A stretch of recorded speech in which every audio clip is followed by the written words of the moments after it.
Welcome to the Property Couch, where each week you get to listen to two of Australia's leading property experts. Bryce Holdaway, co-host of Location Australia on Foxtel's Lifestyle Channel, and Ben Kingsley, Chair of Property Investment Professionals of Australia, and the 2014 and 2015 Property Investment Advisor of the Year. All right, folks, you're on the Property Couch, where each week Ben and I bring you the insider's guide to property investing, and this episode's coming post-grand final. What's who won? No, Mr. Oracle, didn't you make a prediction last week? I did. You had it in the bag? Well, no, what did I say? You said... The heart said Western Bulldogs, the head said Sydney, and I was wrong. What's your name? Tony Sydney, Abbott, Sydney didn't Scott turn Morrison, up with the same work ethic Malcolm that we Turnbull. would expect of a high-performing team. They weren't there. But what a great result. Little tear in the eye. Mate, what a Bobby great result. Murphy. I live in the heart of the Western Bulldogs. I live in the inner west of Melbourne. Yep. And my wife and I had pre-organised to go hot air ballooning on that weekend before we realised it was grand final weekend. So not only were we not amongst all of the frivolities of the inner western suburbs of Melbourne, which I would have loved to have been part of, our balloon got cancelled. Oh, I didn't even know that. The weather. So you couldn't have done the Today Show like I did, so I had to get on the Today Show because you were... I was up in the Yarra Valley, ready to get up at 3 o'clock in the morning to go hot air ballooning, and we ring the night before, and they go, sorry, too high winds, you can't go, which is the second time that it's been cancelled, because this was the second chance we got. So the silver lining that is hot air ballooning. Yeah, the silver lining is that we had a weekend away without the kids, so that's okay. Mate, that's more than okay. But my wife was disappointed that both were disappointed we didn't get to go up, and we weren't amongst the Yarraville frivolities. That's good, and obviously the Cronulla Sharks. Congratulations to them. So the Storm. I had a great weekend, didn't I? Picked lots of winners. Yep. And then, I had to step in for you on the Today Show on Saturday morning, and we talked about what people search for, keyword searches on realestate.com.au. Swimming pools, water views. Waterfront views. Granny flats. It was aspect, and then it was also income. That's pretty much what it was. So, but we'll put that recording up. We've got that, so we'll get Ivers to put that up. I still owe everyone the single female 30-something... Wasn't going to say strategy. I don't. Mate, I've been busy. What have you been doing? I don't know. You've been along it's all these clients. I look in your diary in Sydney. We've got a few exciting things happening in the business. Good. You know that we're about to launch some pretty cool stuff. We are about to launch some pretty cool stuff. So well done to the Western Bulldogs. Well, let's be honest. Everyone was a Western Bulldog supporter outside of Sydney. Form team over the 4 weeks. But it's interesting. Obviously the English Premier League, so they don't do a final series. They just basically the best team over the course of the year win the premiership or win the cup or whatever it is, and the plate. But so Sydney obviously finished minor premiers, yes, and so they technically take a little plate home for that. But we play finals, and it's all about the last 4 weeks of the year and. They were the form side. Never been done before. Come from 7th. Yep. And it pains me that Fremantle peaked in Hawthorn's peak. Why didn't we peak this year? Seriously, come on. It gives me hope. They used 39 players this year. So Western Bulldogs, they've bucked the trend in terms of number of players. Collingwood, we talk about youth, and they've got youth. They had no player in the Western Bulldogs team had ever played in a grand final before. So it completely bucked the trend. It's like you got to lose one to win one. None of that played out. It's come from 7th. Credit to Luke Beveridge and the coaching staff there. Well done. Hey, I was thinking on the way in this morning, wouldn't it be interesting if all of those people who had actually bought an investment property off the plan had actually referred a friend to the same company that they bought and said to the friend, why don't you go back to the investment group and see if they can buy you an established property in the same building? Because that just wouldn't happen. Because the reason that I came up is recently a property sold in a flat that we purchased, and I've got 2 clients in that block. Yep. So the first one, and I was happy to buy for another client in the same block because everything stacks up for the first one that stacks up for the second one. Yep. So imagine if all of these, let's call them spruikers.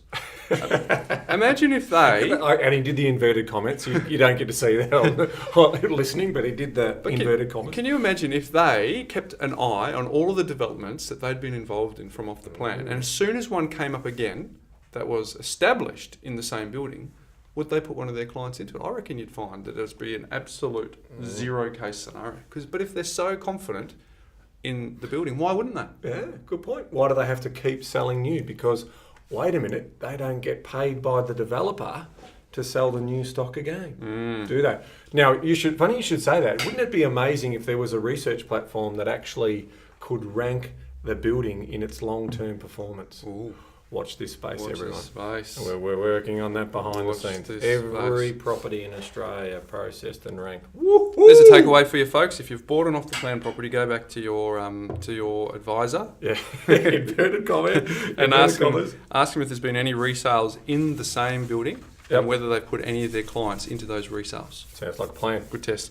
Hey, I went to a briefing this morning for commercial property. Yep. Yeah, just sort of keep the space. Always good to keep learning, isn't it, mate? It is very, very good. And what they said is, in terms of the resi space, it reinforced what we've been talking about with settlement risk, and the developers are shelving a lot of their projects, which is good. But the interesting thing that the guy who was in this space said that now the developers, instead of averaging 6 to 8% sales commissions to get the deals done, 6 to 8%. they have to now move it to 8 to 10. Oh. Because it's such a hard space. So these advisors who are 600,000 at 10%, they're getting 60k commission. That's ridiculous. So anyway, well, that's my personal view. That's not the view of Pippa. No, but that is my personal view. 60,000 is too much. Some people, and there are Pippa members who are looking after some great brand new property, and that's fine. Absolutely, quality property, got scarcity, natural scarcity. Protective unbuilt boundaries or views. That's the type of stuff you want to hunt down. Small boutique blocks. And to protect Ben in this scenario, I'll say my view is I'd still avoid those, but that's okay. Yep. But ultimately, there are some good brand new properties that people are involved, so that's okay. People have made money out of buying off the plan. But it's true. But it's these high-rise ones that are highly vulnerable. Yep. Hey, let's have a chat today about. So we've talked for how many episodes are we up to, Ivis? 84 today. We've talked for 83 episodes. We walk in here, turn the mic on, and off we go. As I've just done a power walk from the CBD, I'm sweating.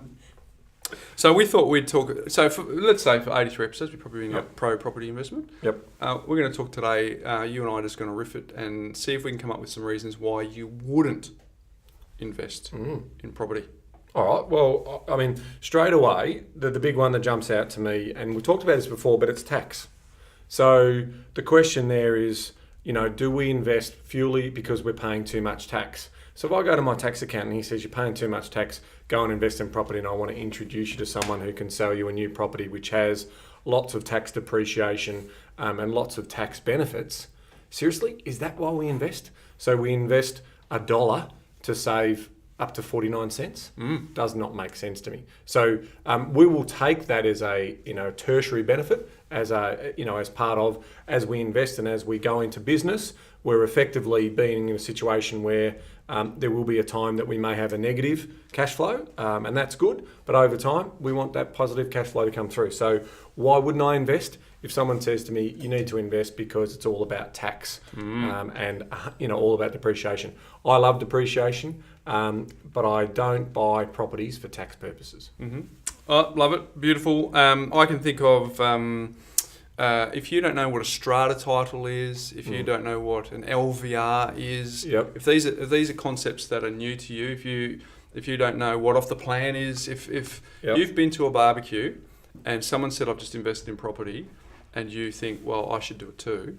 If you don't have a basic understanding of some of these concepts, just because you live in a house doesn't automatically qualify that you know how to invest in property. So for me, if you have a lack of knowledge or understanding around investing in property, I think that's a reason why you shouldn't, because I think you should actually invest first, unless you outsource. I'll rephrase that. You can outsource the execution, which I'm always talking about, but don't outsource the understanding, because I've got a client right now who's come to us who's previously outsourced their understanding, and we are cleaning up a huge mess in terms of what they purchased. So time poor, or you think someone else can do it better, you can get someone to execute it, but don't outsource the understanding. So for me, if you've got a lack of knowledge or understanding, you shouldn't invest in investment property. Let me expand on that a bit further. So there's a couple of things that are jumping into my head right now. I'm, as you know, I listen to a few podcasts like we all do, and there's one podcast called Startup by the Gimlet Group over in the US, very popular. And the first series was about him starting up and raising capital for his effectively podcast media business, right?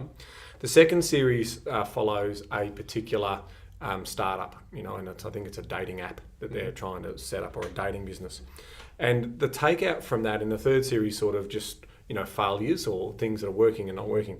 And what struck me about this podcast was that there's all these college kids coming out raising all this capital and crowdfunding and all that, but they're not subject matter experts.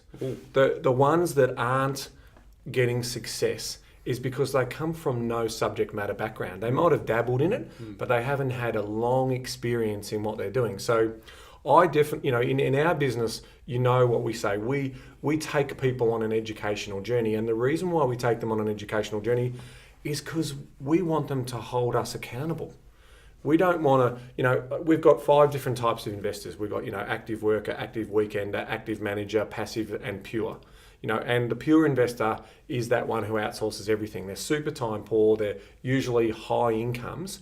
And they're normally the most vulnerable at that end, because they just basically say, my accountant's given me your details. I trust my accountant. Rightio, go and buy me those 4 properties off the plan that I need to buy or whatever. And away they go. And that's dangerous.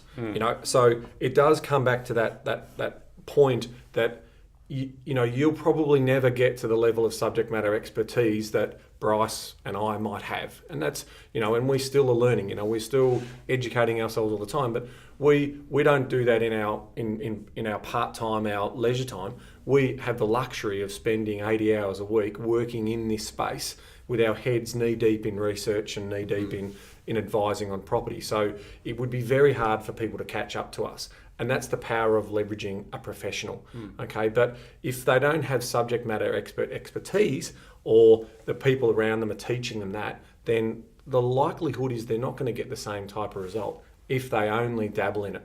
So I think it's a really important point why you shouldn't invest. So there you go, folks. A couple of things: tax and lack of knowledge or understanding. So very good point, Ben. You got another one? Yeah, look, one that comes to the top of the mind, FOMO, the classic case of fear of missing out. This happens in any type of investing. So right through history, we will see people getting into the stock market right at the top because everyone is listening to other people at dinner parties, barbecues and so forth. And they're getting this sense of, if I don't do it now, the market's going to move, and they feel like they'll lose this opportunity. And so they'll get in at the later stages. So the skill here is about, timing the marketplace that you get into. And we obviously do that through borderless investing and looking at different markets and subsets within markets. That's aggregating millions upon millions of properties down into, tens of thousands of suburbs, down into, local pockets, and then assessing that. So for me, if you shouldn't invest purely because you feel like you're going to miss out if you don't. It's not the reason you invest. Yeah, good one. I think there's been a little bit of a coming off of the investor market of late with some of the figures coming out. Yep. But there's a bit of FOMO in the owner-occupier space because they've been looking for so long. Correct. They've been to so many auctions, and so they're just doing whatever it takes to buy. So, well, we mentioned it last week, didn't we, where we talked about the market value. Is the market value true value at the moment, or what we call fair value? So obviously we know that a property is worth what a willing buyer is prepared to pay a willing seller. But if that buyer is emotionally charged when they're buying, are they making a rational or irrational transaction? That's a really important point. So if there is competition and you've missed on the last 2 or 3, and you will pay overs for that property. Now, this is an internal debate that we have when we're obviously buying for clients in markets where there is competition, because we actually don't mind to buy in some markets where there is competition, because that endorses our belief that, and our DSR, demand supply ratio, that we use is exactly based on that fact. We are increasing our probability of getting it right because we are studying the level of demand and the level of supply in a particular market. So that is an important execution point. But the question is, if you want to be in it for the short term, then, and you take this FOMO view, the reality is that property price may not be the same, could be slightly less, or if you bought an inferior asset that's oversupplied, significantly less than what you paid for it. And we only need to look in mining towns and some regional areas when basically everyone packs up and leaves once the capital injection is gone, then people are left, basically exposed. Very good point. What I like is there's when in a downturn, there's always a flight to quality, and I saw that. I've talked about that on the podcast before about during the GFC, there was a genuine flight to quality. All the A's were staying on them, weren't coming on the market, and the B's and C's were. So that's important for people to remember in FOMO, because I think FOMO captures a lot of people who buy inferior stock just because they confuse activity with accomplishment. Yeah, you've said that before. I love that. I'm buying a property, so therefore I'm in the market. Yeah. But it's when we've got, and we've talked about headwinds coming, I'm enormously confident that the properties that we buy in clients will serve them well during those headwinds. And not only that, we'll be ready to pick up more quality assets during that time in a preemptive accumulation phase for the long game, because we know in the cities and the areas that we're buying in, we know what the outlook looks like in terms of their long-term growth. So a subsection of that is, FOMO for sure. But if someone's got the fear of missing out and they actually buy good properties, that's okay. But quite often it's the fear of missing out and they buy rubbish. Correct. And they play the long game. Then ultimately, because you'll find that in a marketplace, once the heat comes out of it, the property will find its fair value and what I would consider a true fair value. So take the emotional buyer out and then you get the organised buyer. And that's why we focus on owner-occupier appeal. Because it's really clear, isn't it, in terms of that'll be where the true value lives. The actual fair value for that property lives there, not necessarily the market value. So, we'll always endorse assets that have scarcity and, strong owner-occupier appeal. Very good point, Ben. Very good point. All right, another one I can think of is, the story when the two kids are in the playground and one's looking really sad, and the happy kids. Remember this one? Happy kids says, I know where this one's going. Why do you look so sad? And he goes, because my dad, we're so poor, we owe the bank 5,000. And the happy kids goes, we're so rich, we owe the bank 5 million. So it's a story around leverage and types of debt. But for me, if someone has a fundamental fear of debt, it's ingrained in them that it just makes them lose sleep at night. Don't get into property, because the reason that you do is because leverage is your friend. It's a terrific friend and an awful enemy. But you want leverage to be your friend. So you're using other people's money to control a larger value of assets so that you can get the compounding effect of holding that larger value. So if someone is getting weak at the knees, they're going to go lose sleep at night. They've got conditioning that says pay cash for everything, and this would just make their quality of life suffer. Don't invest in property. Mate, I have a great story on this one. So I reckon I'm going back 4 to 5 years ago now. I was doing a property portfolio plan for a client. Professional, lots of money in the bank. Like we're talking in excess of $250,000 in savings.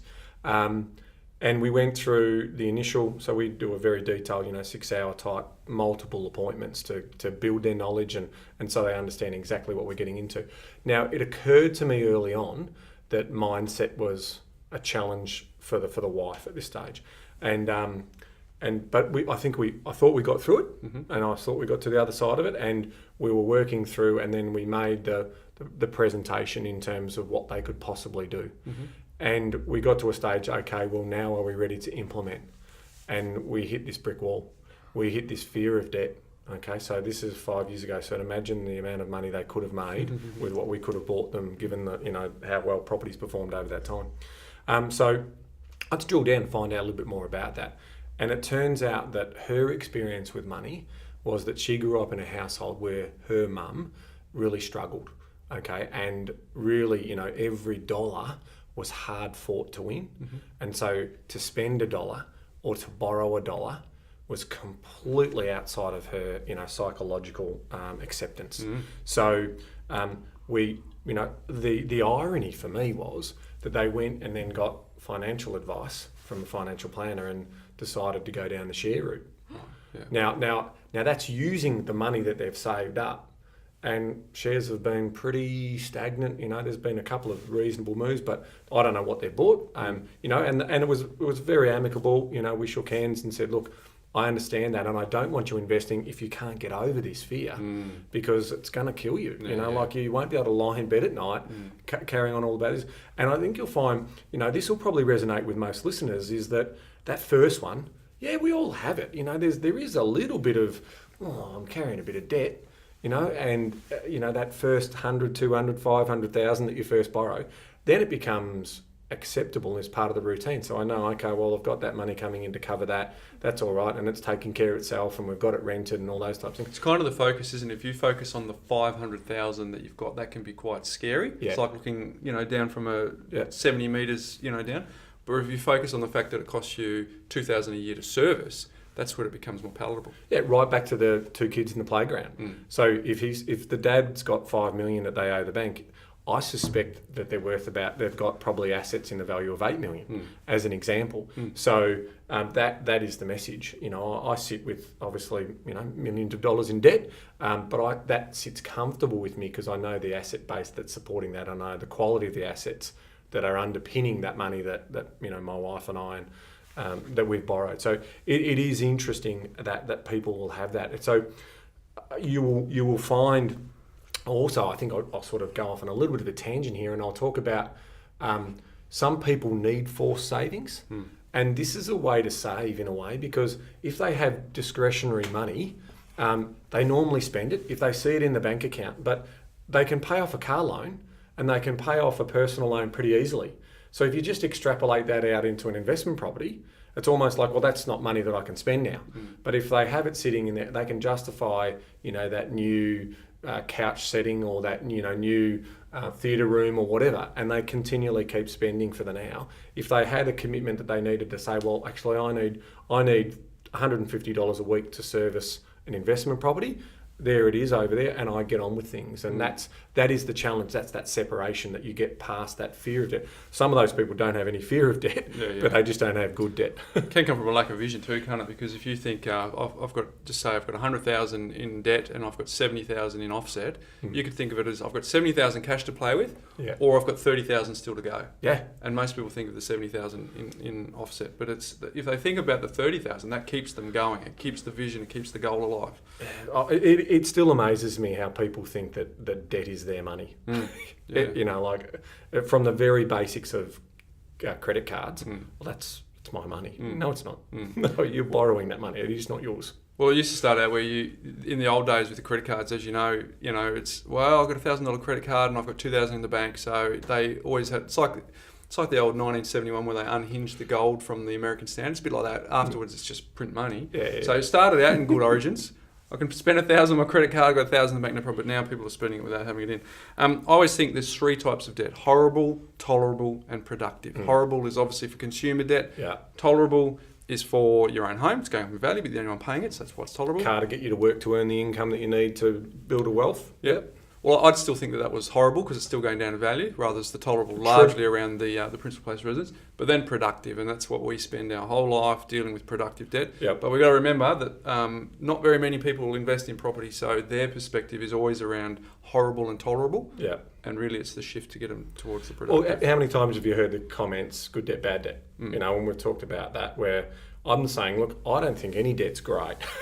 I prefer not to have the debt, but I really do know that if I wanted to build a wealth base that's going to give me the lifestyle that I'm looking for, I'm going to have to leverage that. And that's why we spend so much time talking about, superior cash flow management. Because if I'm going to get into that debt position, I need to make sure I can service it with my changing life events through children and private school fees and whatever it may be. And that's why we, cash flow forecast extensively when we make recommendations to people to buy property. Very good, mate. Can you think of something else? Mate, one that's a real bugbear for me at the moment is get rich quick stuff, right? People who are speculating. So you'll find that the spruikers come out when the market's running and they go away when the market's not. So if you think of FOMO as a horde of people who think this is the best way to go at the moment, this is the best environment for the spruikers to operate, because they can quickly attach themselves to speculation on, instant equity gains. In fact, I even heard someone on the radio, I think probably ASIC have probably taken them off now, but, instant equity the moment you buy the property. Like, how does that work? I mean, if is it instant equity? I mean, we talk about a property being worth what a willing buyer is to pay a willing seller. But if the valuer comes in there and says this is fair market value for that asset, or true value of that asset on behalf of the bank, and it's less than what they paid for it, how can the spruiker or the person say, or the real estate agent say, oh no, it's definitely worth that? No. Well, further to that, I've got a client where we bought a property in Melbourne within sort of 8Ks, one of 3, villa, tired and run down. They went and renovated, did a beautiful job, got the valuer back around 3 months later, and the value said what you paid for it. Even though comps would suggest we put a for sale sign out the front, we'd actually get more. So that's further to your point, instant equity from day one. We've got a client who's actually, who would have created equity legitimately, went to revalue under 12 months and it didn't substantiate in the market. So yeah, I mean, I've got another sort of speculation story, and it actually relates to my family. My dad, and this is going back probably 25, 30 years ago, he speculated on a commercial subdivision out in Epping, right? So this is, you think, 30 years ago, where he speculated was right next to the big shopping centre out there. So if he had held on to it now, it'd be worth a lot. But the reality is he didn't have the money to hold on to it. So the speculation was, when the initial subdivision was being drawn up, he basically went in there with a view that they'd hold it for 6 or 9 months, and once the land transfers came through, it'd be worth a lot more and people would buy it. Right? So a group of them got together and they formed this little consortium, and bang, they went and bought this. Now, subject matter expert was my dad? Nope. Who was he listening to? A real estate agent. All right. So here he is thinking, no, this is a deal. So they go out there, they basically buy, I think, between a group of mates, I think they buy 2 or 3 of them. All right. And then it takes a little bit longer for the subdivision to come through. And then the economy slows down, and then there's also, not only did they approve that, they approved obviously a surplus, so there was an oversupply. So at the end of the day, I think they lost money out of it. I don't know the full story, but I just remember years ago thinking, did you do anything out of that, Dad? No, it was a pain, and they not really say much. So that was an interesting one for me. He didn't say the A word, so we don't have to put the little E next to our podcast. No. He almost said it. So that's speculation. That is not investing. That is trying to, equity harvest what I wouldn't call the right way. We believe in equity harvesting through renovation. A sensible way of doing it, and working out established benchmark pricing to make sure that you're not overcapitalising in an area. But that is pure speculation, and you normally see that in land subdivisions. You normally see that in off the plan, where people think, oh, this thing's going to go up. And there has been stories. Someone buys for $500,000 and it takes 18 months to build, and when it's built, someone buys one for $550,000 and there's an instant gain, and everyone feels pretty cool about that. And that absolutely can happen. But the vast majority of those, and you only need to look at the pain and gain reports from RP Data. They're available on their website. Those pain and gain reports actually show you units, and in terms of there being negative gains.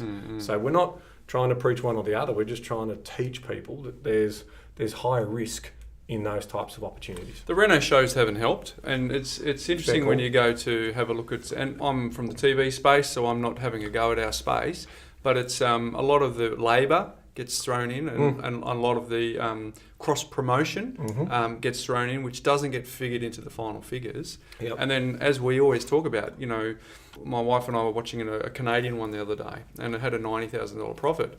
But she looks at me and she goes, "That's not it, is it?" And I said, "No, because they've got to pay an agent's commission to get out, and then whatever's left in this country, if they flip it under 12 months, they've got to pay half of it in capital gains tax." So she starts taking the numbers out, and she goes, "Righto, so it's a fair bit of risk. It's not a bad earn. I think it was a 90,000 profit, and they probably would have just a shade under 50 in 60 days.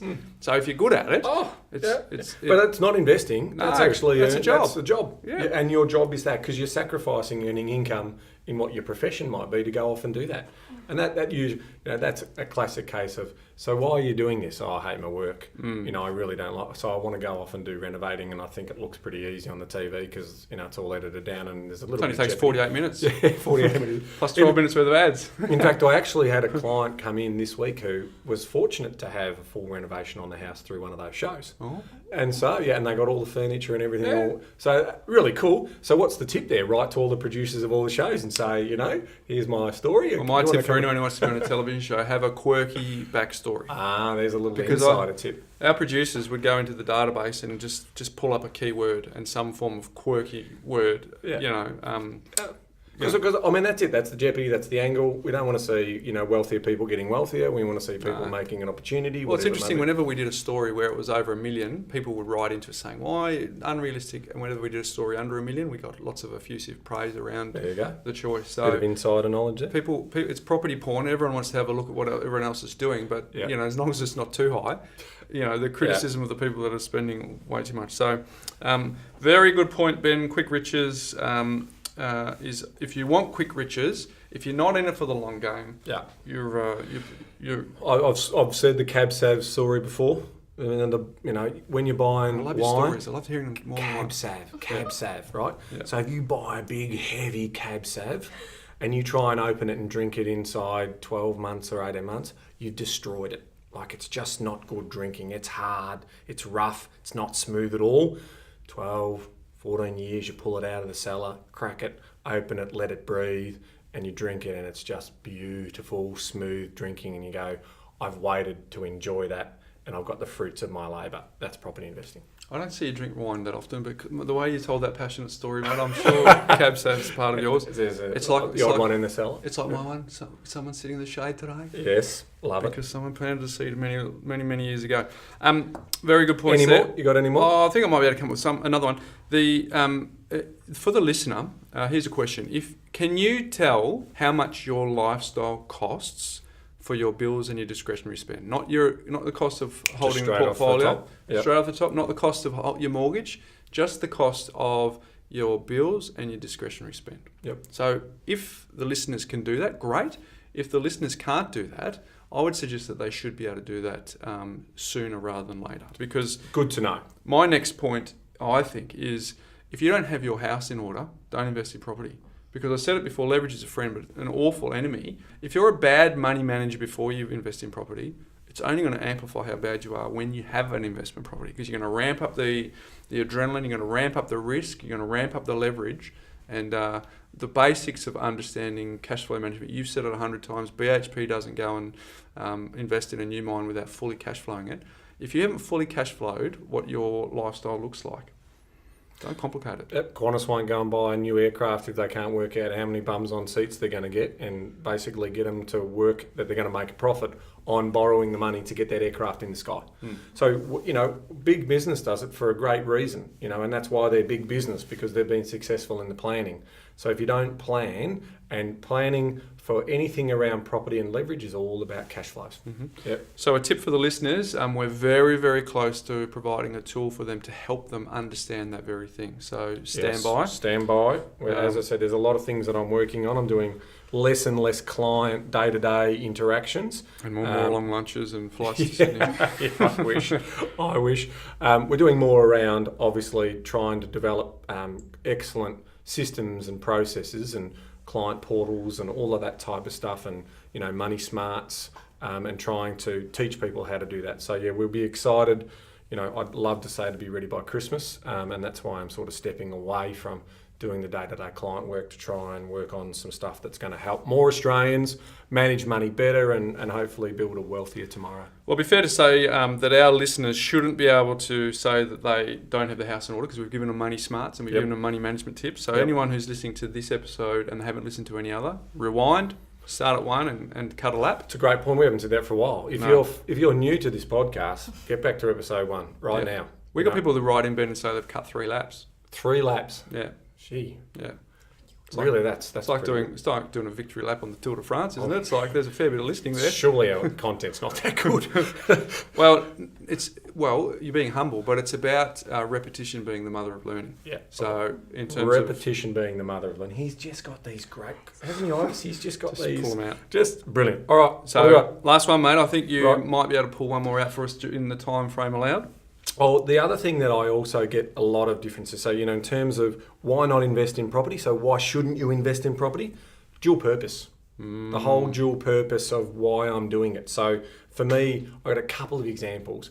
Every now and then I get a mum and dad coming to us and their kids are, sort of maybe in early teens, but they're sort of starting to plan for them. They mightn't live in town, or their kid wants to specialise in a certain skill, so the best university is interstate or whatever, and they come and say, right, so we want to buy an apartment inner city because our kids need it to live there because they're going to university. You know, we might have some farmers, you know, sort of talking about buying something in Melbourne because the kid's going to Melbourne Uni, for example. I say, right, okay, so do you know what you want to buy? Oh, just something close to the university. Now, that sort of makes sense, and there might be some good buying opportunities, small blocks, you know, boutique, that type of thing, high land to asset ratios, all ticks. But most of them tend to just go, I'll just buy that new one and not put much thought into it because they're thinking that rent money's dead money.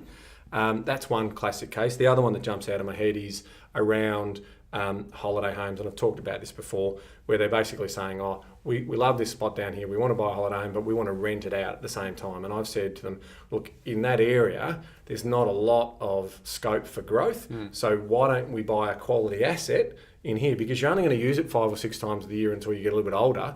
So let's build up a wealth base, and then from that wealth base, you can go and rent the waterfront property down there for the 6 weeks that you want to spend down there, whilst your investment's doing better things as opposed to throwing money at a bad investment. So I think the key point you just said there is the 5 or 6 times that you're going to use it. Because you think of it just a boat. Why don't we go and buy a boat to use? Well, classic. We're only going to use it for 6 weeks of the year. And once we work out how much it costs each year, why don't we just rent someone else for 6 weeks and let them clean the barnacles off the boat during winter when you can't be stuffed? There's smart businesses that have set up exactly like that, where you have a joint share arrangement. So you get, 10 uses or 20 uses a year out of the boat. So you get your set times, you know you're going to do it, you take your friends on the boat and you have a great weekend.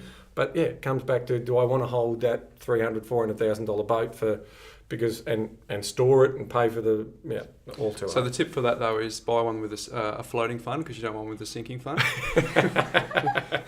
Don't worry, my jokes get worse. That's good. So that dual purpose, no, we invest for investment returns. Pretty simple. We invest to make money and the best returns we can get. Love it. Simple. So there you go, folks. We've just given you some reasons why you should not invest in property. You should not invest in property for tax. You should not invest in property if you lack knowledge and understanding, if you have the fear of missing out, if you have a fear of debt, if you want to get rich quick, if you don't have your own house in order, or if you're serving 2 masters, Ben. There's 7 very good reasons why you should stop signing the contract this weekend. Do not invest in property, because they're not good motivators. We've just unpacked another episode. We've just unpacked another episode. Now, folks, for those of you who are listening to this podcast today, as in Thursday, I've got a webinar that I'm doing with Jane Slack-Smith tonight. Cool. And I should pre-research. I think it's 8 o'clock. 8 o'clock Australian Eastern Daylight Saving Time. I'm sure it'll be on the website. It'll be on the website. So go to our Facebook. Go to thepropertycatch.com.au or go to our Facebook. I haven't said our whole social media. We do it all, Ben. But Facebook is where we've got lots and lots of followers. Ivis does it all. The Stig. Mate, she does it all, let's be honest. We just turn up. She pushes the button on the microphone. Stig is the heartbeat of this whole podcast, but right. let's not let her know that. Yeah. So without her, we would be not getting any episodes up at 3 o'clock every afternoon on a Thursday. So, and then we've also been, we're speaking at the Sydney Property Buyers Expo on the 21st to the 23rd. The 21st? 23rd of this month. And last week we said that there was a code that people could go to our Facebook or website to get, and we didn't have a clue how much that code meant. We do now. It's free. It's free. Free tickets. Free tickets. So you need free tickets because no one will pay to come and see us, let's be honest. Well, no, you're probably right. But so there's 3 opportunities to come and have a chat with us, Ben. There is. Friday they can come to you and listen to the game of property investing. What time are you talking?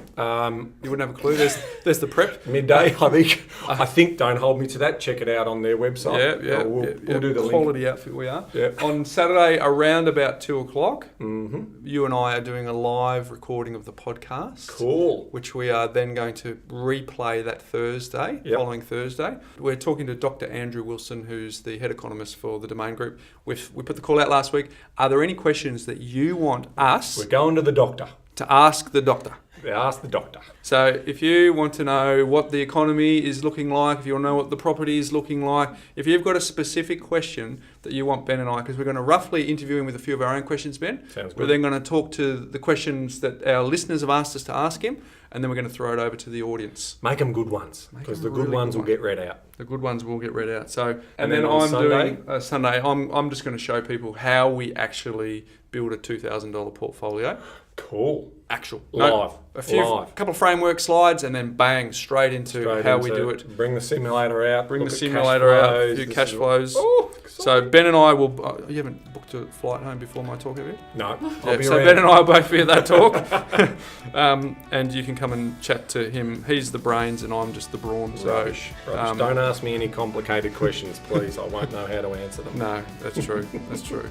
So, but if you want to heckle him about being Collingwood supporter, we'd love you to be there. So there we go. So there's a bit going on this month, Ben. There is, and I now need to wrap it up. So I'm now got my piece of paper in my hand, and I'm quickly looking around, and I see Hawaiian here. Hawaiian. All right. Now, aloha is what's here, which is, I thought that's hello. It's hello. But they've obviously, this is a goodbye. So, but there is another one here, ahuahoa. Kuna matata. Ahuahoa. Beautiful. Ahuahoa. Now, whether that's right or not, I don't know. We are getting the massive wind-up from Ibis because we've ticked over 40. So until next week, folks. Ahuahoa. All right, see you guys.